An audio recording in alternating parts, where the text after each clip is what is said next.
What's going on, everybody? This is Antonio here, and I just wanted to drop a video on really a few things. This is actually going to be a bit of a package deal because I haven't been uploading within the last damn near week, I think, was probably the last time. But either way, I do plan on getting a little bit more consistent on it, and there are going to definitely be some changes that will certainly contribute to that. But all the same, I actually am going to hit you guys with a few different things. It's going to be sports related, wrestling related, and whatever else I can think of that I can come up with. I mean, it's just going to be stuff that I'm going to just shoot off the fly. I got a few bullet points in mind that I just want to go over.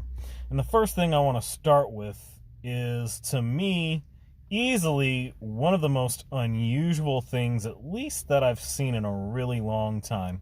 And this one's going to go for my wrestling fans.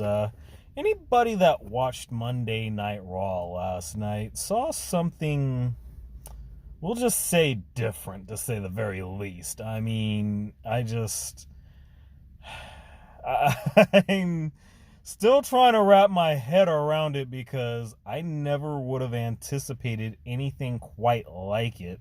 And I certainly can't remember any point in time that, they've done anything on this particular level, at least in terms of, I guess if you want to call it edgy, you wouldn't be wrong. But what I'm referring to is Shayna Baszler, quote unquote, biting a piece of flesh out of the back of Becky Lynch's neck.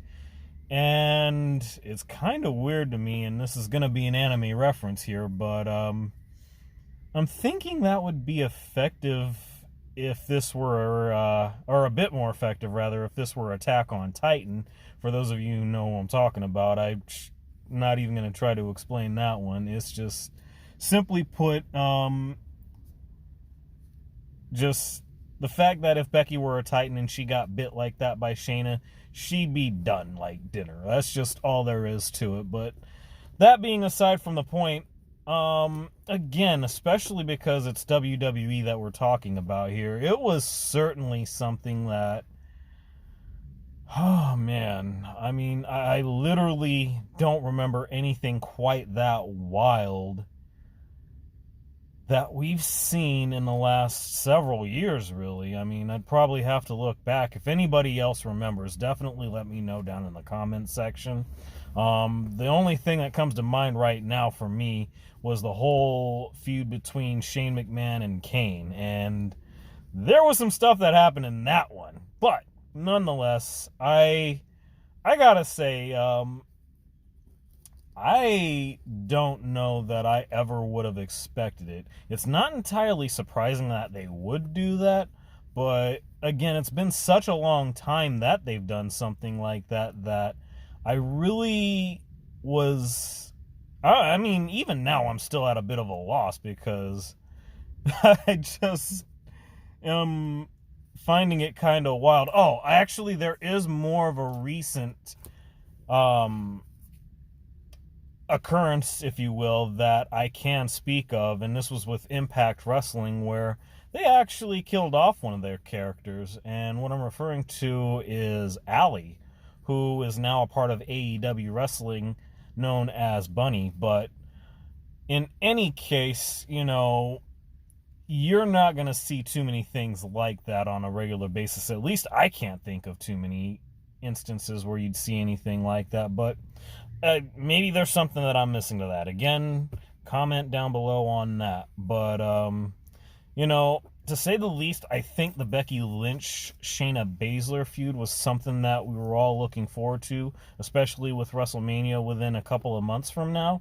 And if nothing else, it's going to be an awesome match. And we've been anticipating that really ever since Survivor Series time, where they had the Champions Triple Threat, which was a bit underwhelming, but at the same time, I'd like to think that this go-around, at least involving Becky and Shayna, it's going to be a little bit different. And what I'm going to hope for is that what we saw last night is just going to be sort of a fuel to the fire, so to speak, to actually, I guess, get something of a more intense match, something that'll certainly be fun to watch, but we'll just have to wait and see on that. Another thing on a wrestling note that I wanted to point out was they announced that WrestleMania 37 is going to be in LA, and that's going to be pretty cool. I forgot the name of the venue again. Comment on that if you like down in the comments section, but that's something that I gotta say is going to be fun to see, because now that we've got that as the home of the Rams and the Chargers, it's going to be a great new building to see. They'll also have it for, what is it, Super Bowl 56, I believe it is, in a couple of years. So all of that's going to be pretty cool. So definitely good to know that. Moving on into football, we had the XFL this weekend. I didn't get to see any games because I was busy trying to get some deliveries in and was working at the time, so unfortunately I missed out on it, but I'm glad to know that there are good things being said about it, and hopefully it does pretty well. I'll do what I can to try to watch this upcoming weekend just to be able to give more input as far as the XFL is concerned, but so far so good. Now, transitioning from that into the NBA, and I'm actually just seeing alerts flash on this phone here. They've actually been talking about it quite a bit. I want to say since Saturday. I'm not really sure when it was. It was sometime over the weekend, but there's some talk going on right now. Well, I'll just get right to the meat of the situation. There have been a lot of things said in terms of the disappointment that comes from the Philadelphia 76ers. I mean, you even got Ben Simmons saying that they're soft. You got Charles Barkley talking about they remind him of the Cleveland Browns. They're the NBA version of the Cleveland Browns, and which is even funny because you got Shaq reacting like, damn, the Browns? In classic Shaq fashion. But I mean, I think that when you hear something like that, you got to echo those sentiments, because I mean, I don't think that Chuck is wrong about that, but at the same time, it's a little bit harsh if you ask me.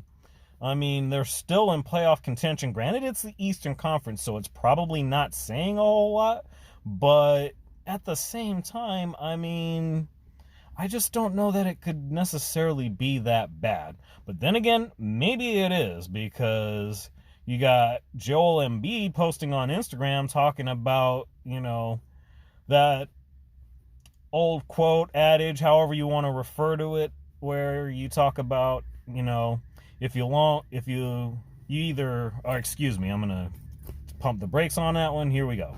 If you don't end up dying a hero, you end up living long enough to become a villain. And that's just paraphrasing the way that he said it. I know it was probably a little bit different, but as cliche as that may be, he's not wrong. But I'm kind of wondering where that actually was necessary for him to say that. And even funnier than that, you got Jimmy Butler chiming in talking about, I know of a place where villains are always welcome. And that's just funny to me on so many levels. Just going back to the whole thing where you go back, I guess it was about 10 years or so ago, almost 10 years ago, where you had the original decision and LeBron bolts Cleveland for Miami, and of course he was viewed as the league's villain, which was actually pretty remarkable for what was going on at the time. And even more than that, Joel Embiid actually was rather receptive on it. Again, I don't have the exact information in front of me as far as the, I guess, conversation or thread, however you want to refer to it. Excuse me. But, just the notion that he even replied to Butler and put that out there, I gotta say, that's gonna prove to be very alarming if you're a Sixers fan. And what's really wild to me about that is, I mean, it's one thing to say that they're missing out on a closer, but then they let this dude walk. And of course, the notification that I got, that flash as I was recording this, is that Jimmy Butler is still in their heads. Boy, is he ever, if all of this is the case. I mean, let me tell you. But what I would say to that is that if it actually did come down to that, and Embiid somehow wound up with the Miami Heat, that would change a lot of things. And I think you would have the Big Three 2.0, because, well, I can't really say Big Three because I'm not entirely sure who the third would be. If they would keep Bam, I swear I need to work on learning how to say his name, but if they were able to keep him somehow and still have Embiid, which I'm not sure if that would really work, but if they did that, I guess that could be their Big Three. But time will only tell. We'll find out about that when we're supposed to and everything. But I'm going to go ahead and close on this because I got to go pick this up. Nonetheless, the only other thing I want to say on that is if that's what's going to wind up happening, one way or the other, this is going to be bad, because whether it's Embiid or if it somehow winds up being Giannis in the next year or two, whenever Giannis goes into free agency, one way or the other, that's going to be trouble for the league. And I don't see how anyone, no matter how much they may tool up or retool or whatever the case may be, it's going to be a problem dealing with the Miami Heat. But we'll wait and see on that. Nonetheless, definitely let me know what you guys think down in the comments section. Like if you enjoy the content, definitely subscribe if you are new, and have a good one.